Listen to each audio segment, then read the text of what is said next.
हरि ओम। ओम गुरुर्ब्रह्मा गुरुर्विष्णु गुरुर्देव महेश्वरा गुरु साक्षात् परब्रह्म तस्मै श्री गुरुवे नमः।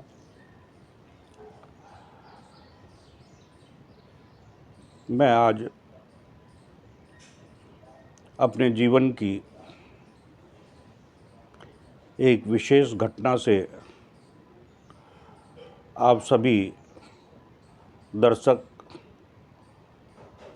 और श्रवणकर्ता को अवगत कराने जा रहा हूँ। बहुत से साधकों का भी मेरे पास में यह प्रश्न आ चुका था और मैंने व्यक्तिगत रूप से ये चीज़ बताई थी, तो कई साधकों ने मेरे सामने ये बात रखी कि गुरुदेव आप इसको एक वीडियो के रूप में प्रसारित कर दें तो आपके इस अनुभव का बहुत से लोगों को लाभ प्राप्त होगा। शीर्षक है गुरु प्राप्ति। मुझे गुरु प्राप्ति कैसे हुई, इष्ट के माध्यम से, वह मैं इस वीडियो के माध्यम से पूर्णतः उद्धृत करना चाहता हूँ। इसलिए आप इस वीडियो को अंत तक अवश्य देखें। आपको बहुत लाभदायी और जीवन में प्रेरणादायक स्थिति प्राप्त होगी। जैसा कि मैंने पहले बताया ही है वीडियो में कि मेरा जन्म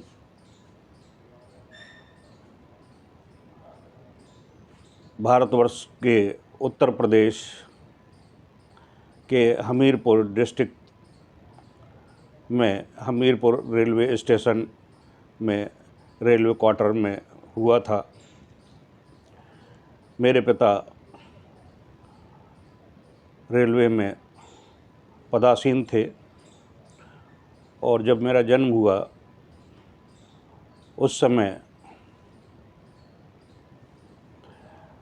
उनकी पोस्टिंग हमीरपुर रेलवे स्टेशन पर थी। तो उस समय अंग्रेज़ों का राज्य समाप्त हुआ था, फिर भी अंग्रेज़ों का बाहुल्य था।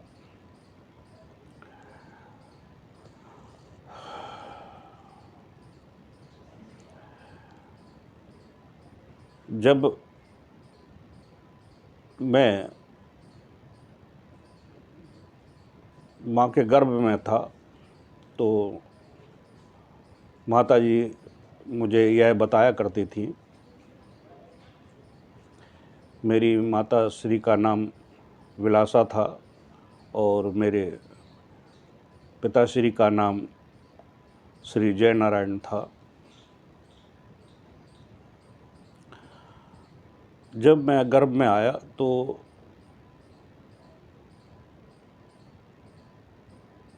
हमीरपुर के रेलवे स्टेशन के पास में एक पीपल का बहुत बड़ा वृक्ष था। उसके नीचे एक शिव मंदिर था। शिव मंदिर में एक पुजारी रहा करते थे, यानी वो कहीं से आए थे और वहीं पर उन्होंने अपना पूजा क्रम का हिसाब किताब बना लिया था। तो मेरे पिताजी को भैंस और गायों का रखने का बहुत शौक़ था। तो उस समय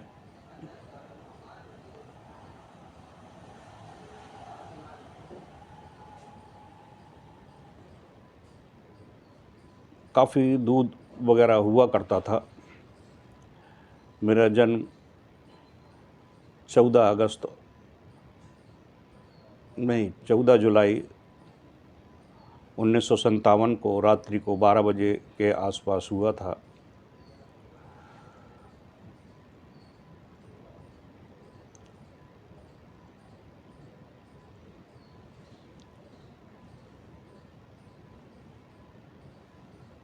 जिस समय मैं गर्भ में था उस समय जो वहाँ साधु महात्मा थे वह घर पर आया करते थे, तो माँ हमारी छाछ बनाया करती थी, यानी दूध से दही बनाया करती थी।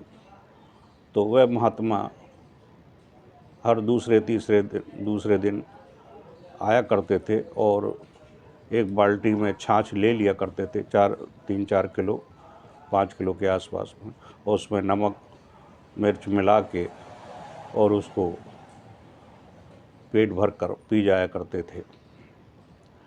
चले जाते थे। धीरे धीरे समय निकलता गया,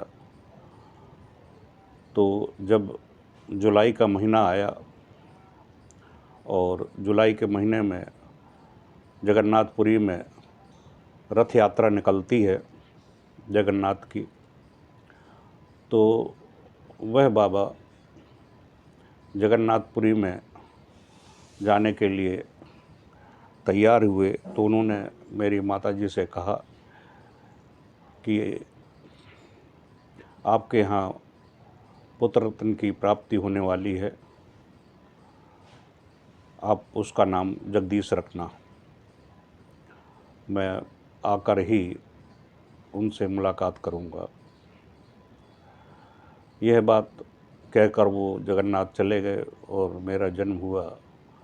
जन्म के समय माताजी को किसी प्रकार का कोई कष्ट वगैरह नहीं हुआ, लेकिन माँ को मेरे मुख से कहना वो उचित नहीं है। माँ को बहुत अच्छे सपनों का संकेत हुआ था, वह मैं अपने मुंह से उद्धृत नहीं करना चाहता हूँ, मैंने लिपिबद्ध किया हुआ है।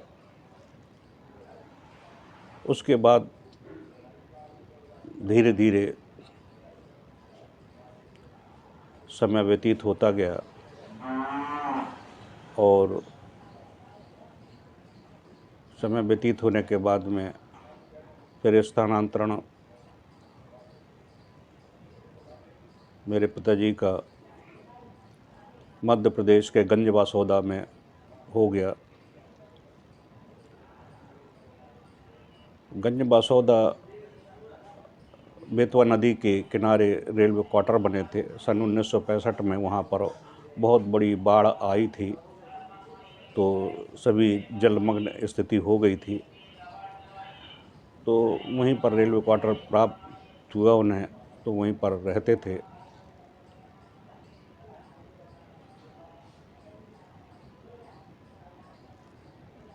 उस समय मेरी आयु करीब 57, 58, 59, 60, 61, 62, 63, 64, 65, करीब 9 साल के आसपास होगी, 7, 8, 9 साल के आसपास। तो बेतवा नदी का जहाँ पुल था उसके पास ही एक गांव था, उस गांव का नाम पुनिया था। जब 1965 में बाढ़ आई तो उस पुनिया गांव में एक भक्त रहता था। तो उस भक्त ने कुछ ऐसी अपनी मंत्र शक्ति से आदर्श दीवारें खड़ी कर दी थी, जिससे पुनिया गांव में समतल यानी कि नीचे होने के बावजूद भी एक बूंद पानी उस गांव में प्रवेश नहीं किया था। और वह माँ भगवती का बड़ा परम भक्त था, असीम सिद्धियों का मालिक भी था। उस समय मेरी स्थिति भी बहुत ही अपने आप ही अध्यात्म की ओर, मुझे शमशान बहुत अच्छा लगता था।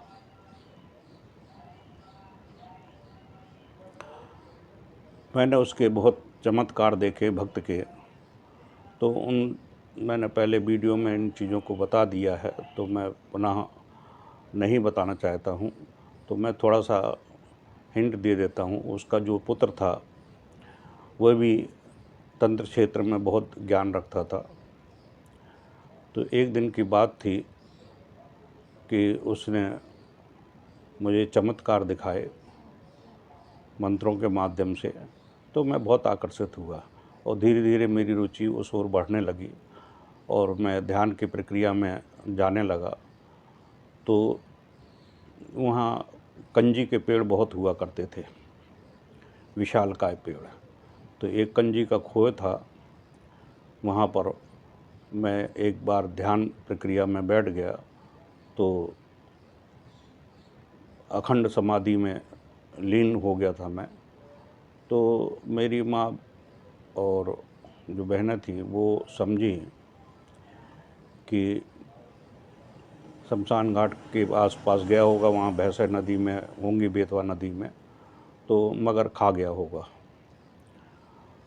तो सब रो रा के शांत हो गए थे। तो वहाँ पुनिया गांव में एक वकील था, वह वहाँ से रास्ते से निकल रहा था। तो 3 दिन बाद में मालूम पड़ा कि एक कोई बालक उस खोह में समाधि लगाए बैठा हुआ है। तो उन्होंने यहाँ आकर बताया रेलवे क्वार्टर में। तो पिताजी और माताजी वगैरह देखने गए, तो फिर मुझे वहाँ से लेकर आए और फिर ये मेरे ऊपर कड़ा पहरा लगा दिया।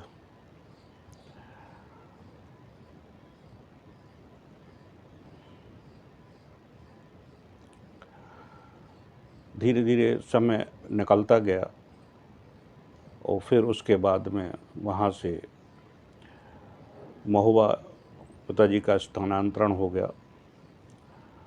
महोबा में आल्हा उदल का नाम सुना होगा आपने। आल्हा अमर हैं माँ शारदा की कृपा से। तो वहाँ उनकी जो इष्ट देवी थी, छोटी चंडिका और बड़ी चंडिका, वहाँ 7 सागर थे, तालाब बहुत बड़े बड़े। तो मदन सागर था, उस मदन सागर में पारसमणि उनके पास में थी, तो वह उसमें डाल दी थी। तो वहाँ आल्हा उदल के द्वारा लूटा हुआ धन बहुत ज़मीन में गड़ा हुआ था। तो वहाँ जगह जगह से लोग आते थे और मंत्रों के माध्यम से वह पता लगाते थे और पता लगाकर धन खोदते थे। तो मैं भी वहाँ रहता था। तो वहाँ एक outer single, Mahoba outer single में बांदा की तरफ जो रेलवे लाइन जाती है, तो आउटर सिंगल पड़ता था।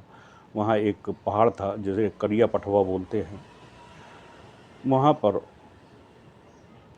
शिवलिंग निकला था पत्थर तोड़ के।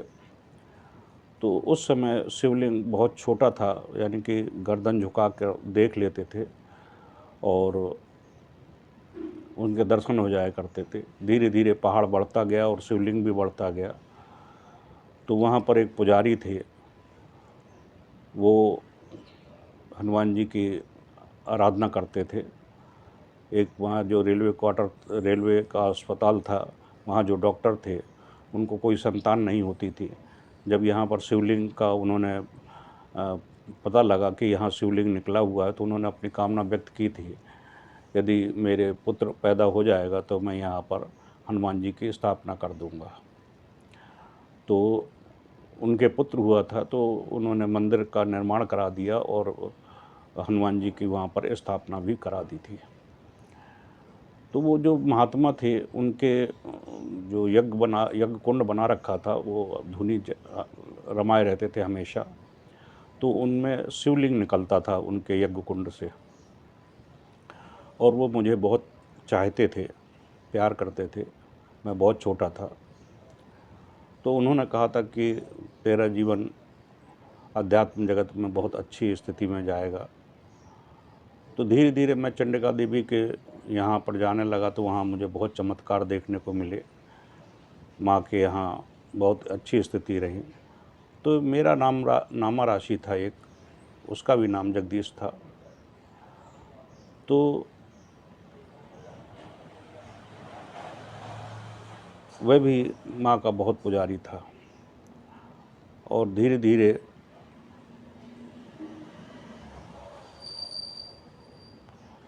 माँ की सेवा करने का मेरे को भी लगन लग गई।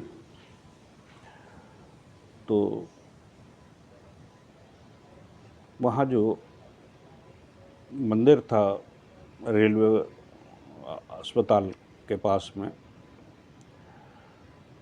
उस चंडिका देवी के मंदिर में मैं उस समय पहलवानी भी करता था। तो वहाँ मैं 3 बजे 4 बजे जब भी जाता था तो वहाँ पूजा की हुई मिलती थी। तो मैं आश्चर्यचकित हो जाया करता था कि इतनी रात में मैं आता हूँ, यहाँ पूजा की हुई मिलती है, यहाँ कौन पूजा कर जाता है। तो एक दिन की बात है कि मैं दोपहर के समय वहाँ गया तो एक हरिओम बाबा नाम के थे, वो वहाँ माँ की सेवा में लगे रहते थे। वहाँ कोई 365 दिन से 66वें दिन नहीं रह पाता था उस मंदिर में, पता नहीं क्या स्थिति थी। तो मैंने देखा कि हरिओम बाबा के सिरहाने कोई एक महात्मा बैठे हुए हैं, सफ़ेद धोती सफ़ेद कुर्ता पहने हुए, सफ़ेद उनकी दाढ़ी है, सफ़ेद बाल हैं बहुत बड़े बड़े, और वो तम्बाकू रगड़ रहे हैं। तो मैं गया, वहाँ पर कुआँ था मंदिर के बिल्कुल सामने, तो पानी था, तो मैंने पैर धोए और माँ के दर्शन किए। दर्शन करने के बाद में जो टाई रॉड होते हैं रेलवे के, उन टाई रॉडों का एक फेंसिंग बनी हुई थी, उसमें एक गेट लगा हुआ था और उसमें घंटा टंगा हुआ था। कोई भी आता जाता था तो वो घंटा बजाता था। तो मैंने देखा कि, और पीपल का पेड़ था उसी के पास में, तो मैंने देखा कि वहाँ बाबा जो बैठा हुआ है। जब मैं घूम के परिक्रमा लगाने गया तो देखा कि बाबा है ही नहीं है, और तब देखा तो जो हरिओम बाबा थे वो गहरी नींद में सो रहे थे। मैं आश्चर्यचकित हुआ कि बाबा को तो मैंने देखा है, ये बाहर भी नहीं गए हैं, ये आखिर गए कहाँ। कुटिया में देखा तो कुटिया में भी नहीं थे। एक दिन की अब वो मेरे मन में एक शंका का बीज बन गया था। तो एक दिन मैंने देखा, सुबह के टाइम मैं बहुत जल्दी पहुंच गया था, तो देखा एक पीपल के वृक्ष से कोई एक मूर्ति निकलती है, वो आती है मंदिर में और पूजा करके चली जाती है। तो वहाँ 7 पीपल के पेड़ थे। तब मुझे वहाँ मालूम पड़ा कि ब्रह्मदेव यहाँ पर आकर माँ की पूजा करते हैं आके। मेरी वहाँ से ज़्यादा लगन लग गई और धीरे धीरे माँ की मैं बहुत अच्छी पूजा भी करने लगा। और उसके बाद मुझे रुचि लगी काली साधना के प्रति। तो उस समय एक मेरा दोस्त था, वो रोरा रेलवे स्टेशन पड़ता है, वहाँ का रहने वाला था। उनके नाना भी थे, तो वो भी रेलवे में थे। वो मुझे कोई एक पुस्तक लाए, इंद्रजाल। वो करीब 100 साल पुराना था। उसमें कुछ मंत्र लिखे थे। वो मंत्र मैंने देखे, पढ़ा, बहुत अच्छा लगा मुझे। फिर उसमें से एक शमशान साधना का एक मंत्र था, तो शमशान मुझे वैसे ही प्यारा लगता था, तो मैंने शमशान साधना का वो मंत्र, वशीकरण मंत्र था, वो मैंने सिद्ध किया। रात को 11 बजे जाकर शमशान घाट में, तो वो मेरा सिद्ध हो गया और उसको इम्प्लीमेंट भी किया और इम्प्लीमेंट भी हो गया, यानी कि जिस पर मैंने वशीकरण किया वो इम्प्लीमेंट हो गया। अब इम्प्लीमेंट हो गया, लेकिन मुझे उसका काट नहीं मालूम था, तो वो काट नहीं कर पाया। धीरे धीरे उसमें बहुत सारे मंत्र थे, तो मैंने बहुत सारे मंत्रों को सिद्ध किया, वो सब सिद्ध हो गए। अब मेरी काली के प्रति ज़्यादा रुचि हो गई। चंडिका देवी थी, चंडिका देवी का मुझे आशीर्वाद प्राप्त हुआ। मुझे दर्शन भी वहाँ हुए माँ चंडिका के। तो मैं काली साधना का विधान किया और मैंने पूजा आरंभ की। वहाँ से मैंने कई अनुष्ठान भी किए, सवा सवा लाख के। और इस तरह करते करते मैंने करीब सन 1975 में मैंने हाई स्कूल किया था। तो उस समय मैं कांग्रेस सेवा दल में भी सक्रियता के रूप में कार्य करने लगा। संजय गांधी के साथ में मैंने हमीरपुर डिस्ट्रिक्ट का डिस्ट्रिक्ट ऑर्गेनाइजर रहा और मीशा का दौर चल रहा था। उस समय बहुत अच्छा काम किया मैंने। उसके साथ ही आध्यात्मिकता का भी चलता रहा और मैंने कई बार साधनाएं की और मुझे बहुत अच्छे परिणाम मिले। चेतना भी बहुत अच्छी हो गई। उसके बाद करते करते करते करते मैंने कम से कम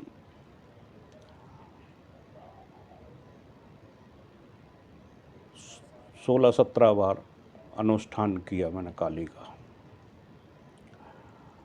स्थिति काली के प्रति बिल्कुल प्रत्यक्ष हो जाती थी, लेकिन माँ के पूर्ण दर्शन नहीं हो पाते थे। काम मेरे सारे होते थे, सारी व्यवस्थाएं होती थी, जिसको जो बोल दिया वो हो जाता था, सब कुछ हो जाता था। लेकिन माँ काली के दर्शन की मेरे अंदर लालसा बहुत ज़्यादा बढ़ गई। फिर इसके बाद सन 79 में मेरी शादी हो गई और शादी होने के बाद मेरे पिताजी का जो कांग्रेस सेवा दल में मैं था तो मेरा काफ़ी दबदबा था। तो उस दबदबे से मेरे पिताजी का भी रोल बहुत अच्छा रहता था कि रेलवे क्वार्टर में रहते थे तो लाल बत्ती की गाड़ियों की लाइन लगी रहती थी। बड़े बड़े नेता उस समय मेरे साथ के जो अधिकारी,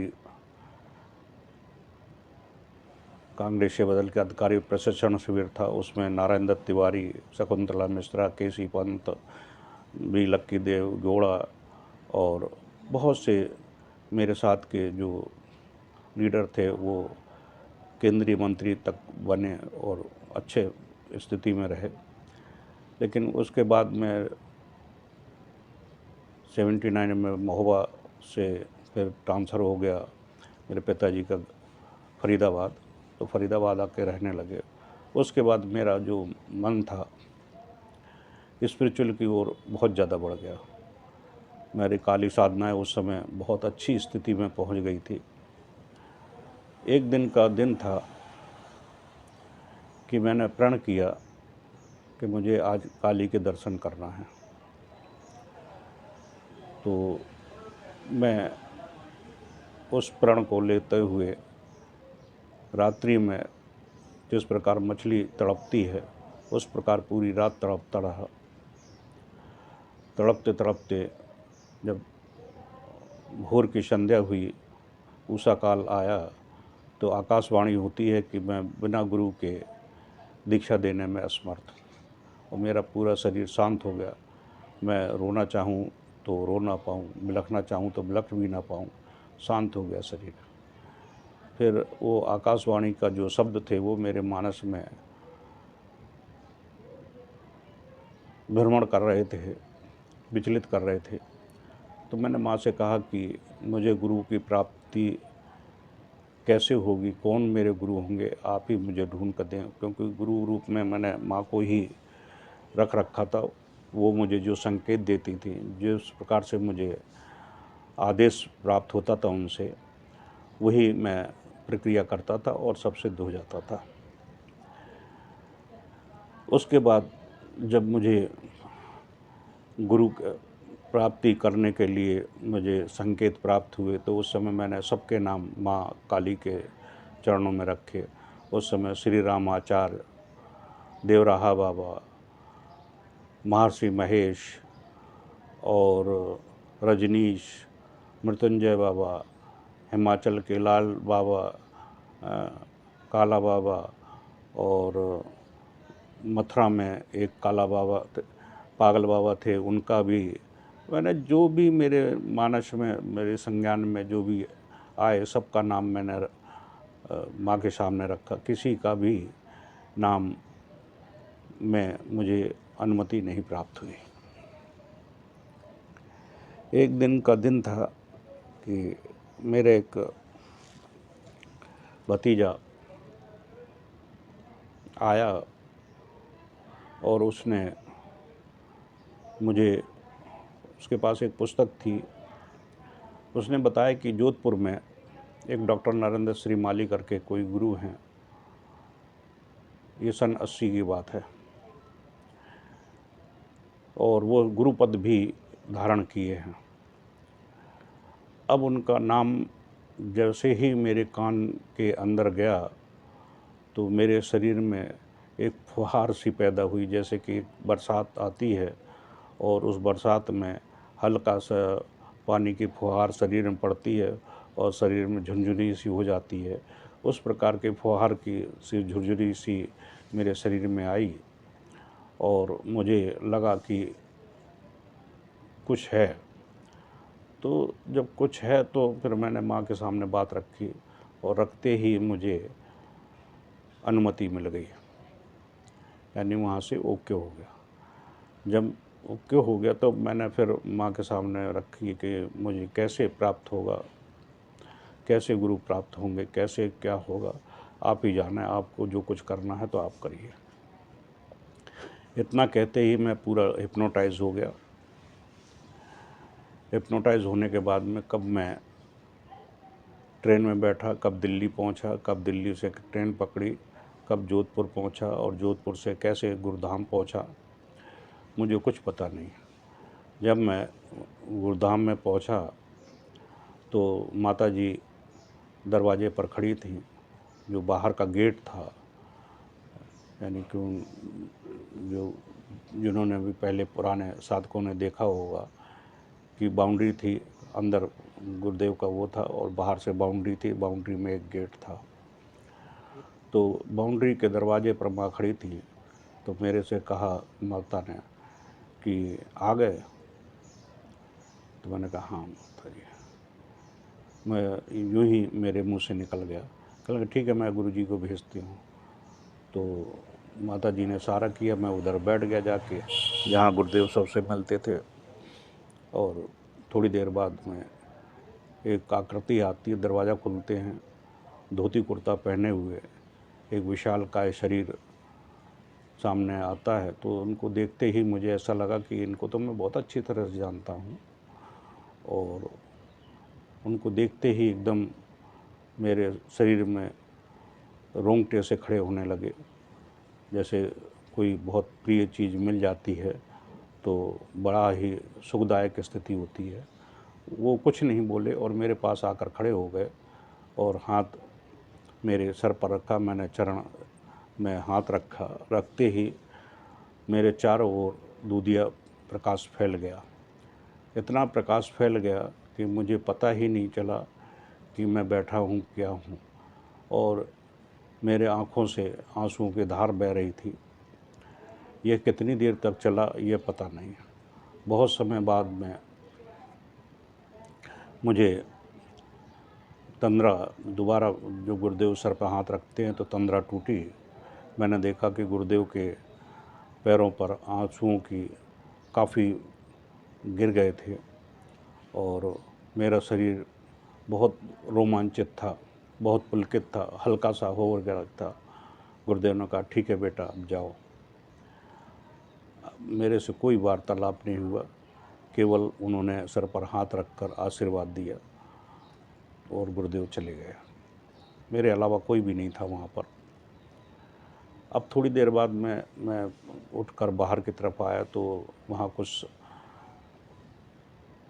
गुरु सेवक थे जो गुरु के यहाँ पर सेवारत थे, वो निकल कर आए। मैंने उनसे पूछा कि भाई ये कौन सी जगह? उन्होंने बताया कि ये गुरुधाम है जोधपुर का, आपको मालूम नहीं है क्या? तो मेरे मुंह से कुछ नहीं निकला। मैंने कहा यहाँ से स्टेशन कितनी दूर है? कहने लगा आप आए कैसे थे? मैंने कहा मुझे कुछ नहीं मालूम है। फिर उन्होंने बताया कि ऐसे ऐसे चले जाइए और यहाँ से जाकर रेलवे लाइन मिलेगी, लाइन पे चढ़ के आप सीधे दाहिनी ओर चले जाना तो रेलवे स्टेशन मिल जाएगा। जेब में मैंने देखा कोई पैसे वगैरह थे नहीं, 1 रुपये भी नहीं था मेरे जेब में, कुछ खाना पीना भी नहीं खाया था।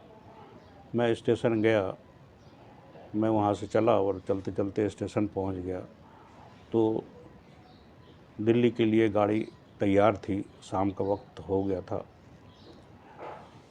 तो एक सज्जन आया, उन्होंने कहा कि आपको दिल्ली जाना है क्या? मैंने कहा हाँ। तो कहने लगा वो ऊपर वाली बर्थ है उसमें लेट जाओ, वो मेरी बर्थ है, मुझे जाना था लेकिन मैं नहीं जा रहा हूँ। मैं गया और उस बर्थ में जाके लेट गया आराम से। सुबह गाड़ी दिल्ली पहुँच गई, मुझे किसी ने नहीं पूछा, वहाँ से शटल पकड़ के मैं फरीदाबाद आ गया। इस प्रकार से प्रथम मिलन मेरा गुरुदेव का हुआ। उसके बाद काली साधना चली और 81 से ही गुरुदेव के यहाँ मंत्र तंत्र यंत्र विज्ञान पत्रिका निकलने लगी थी। तो